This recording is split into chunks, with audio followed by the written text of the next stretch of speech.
Hey YouTube, this is Kevin Boland of Boland Small Engine. Just continuing off my last video. This will be part 2 of the carburetor overhaul on my 6 3/4 horse Briggs. Basically, I'm just wanting to zoom in on the carburetor at this point so you guys will be able to see what I've done. As I explained in the other video, I basically removed the air cleaner box, just a few screws. As you can see, there's a 5/16 screw here that I unscrewed.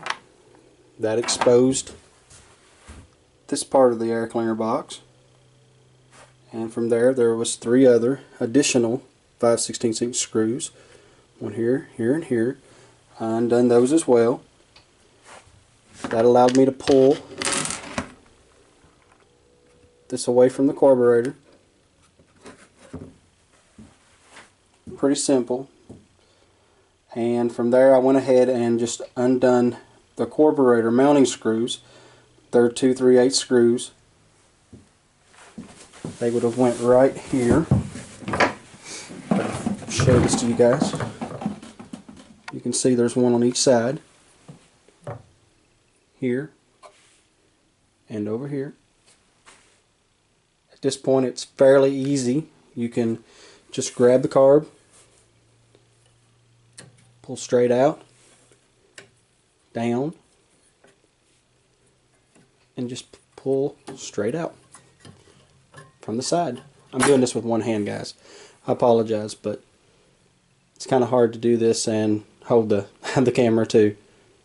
As you can see, you want to make sure that your sealing ring that goes over your intake manifold is in good shape, and this one appears to be in wonderful shape.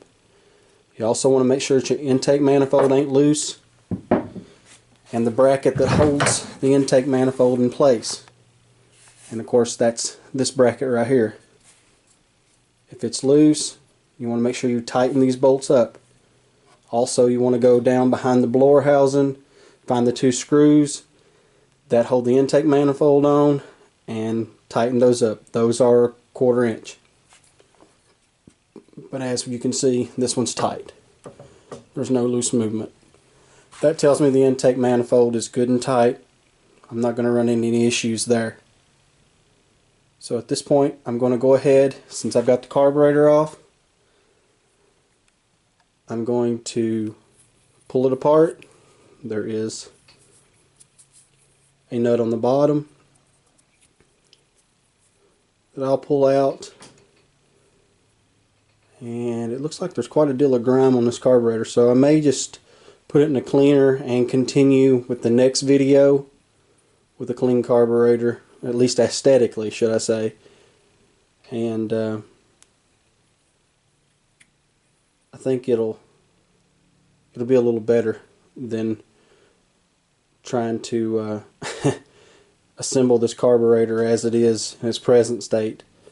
I'd prefer to have the carburetor clean just because of the video that I'm doing for you guys.